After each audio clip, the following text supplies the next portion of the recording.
The World My Wilderness by Rose Macaulay, read by Clare Corbett, for Naxos Audiobooks. The world my wilderness, its caves my home, its weedy wastes the garden where I roam, its chasmed cliffs my castle and my tomb. Anon. Chapter 1.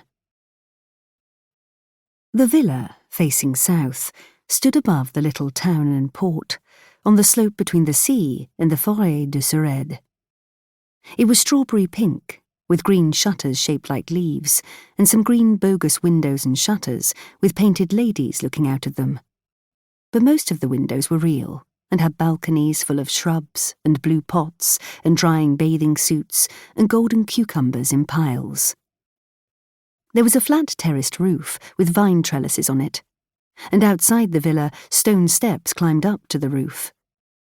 The garden was crowded with shrubs and flowers and orange and lemon trees, and pomegranates and magnolias and bougainvilleas and vines. A veranda ran across the south front of the house. Behind it were the long, cool, shady rooms with whitewashed walls and floors of small, glossy, dark red tiles spread with bright striped mats. The walls of the largest room were painted with a dado of sea and creatures of the deep, such as dolphins, tritons, mermaids eating honeycomb, seahorses, and gaily striped fish. There were a few modern paintings. The most imposing was a large nude who was a French mayor, reclining on a green sofa with a blue plate of strawberries in his hand. His flesh tones were superb.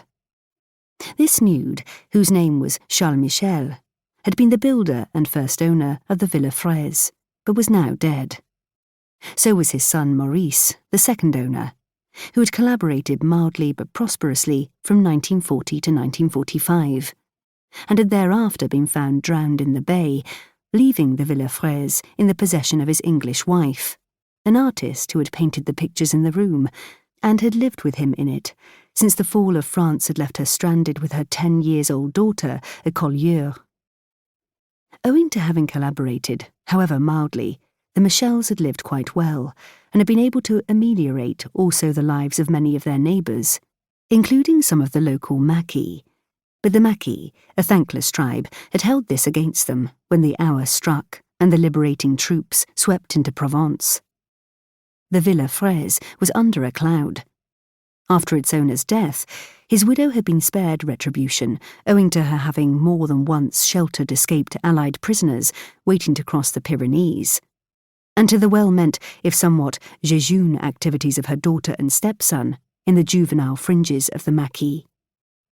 Still, as relict of the collaborating Monsieur Michel, who was suspected, unjustly, of having betrayed fugitives and resistance members to the Vichy police in Perpignan in return for petrol and other conveniences, Madame Michel had found herself in an embarrassing position. Fortunately, she was not easily embarrassed.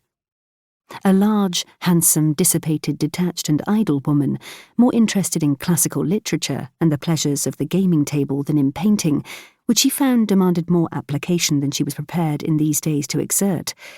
She was inclined to lounge her days away, playing any game for any stakes with anyone at hand, idly translating Greek comedies into French, playing with her infant son, or merely reading for pleasure. On this mid-April afternoon, she lay in a hammock in the garden, among oleanders and statues, while the mother of Maurice Michel, who was paying a visit to the Fraise, sat erect and black-weeded on the veranda, netting. Madame Michel was thin and patriotic. She had curled white hair and a tight mouth.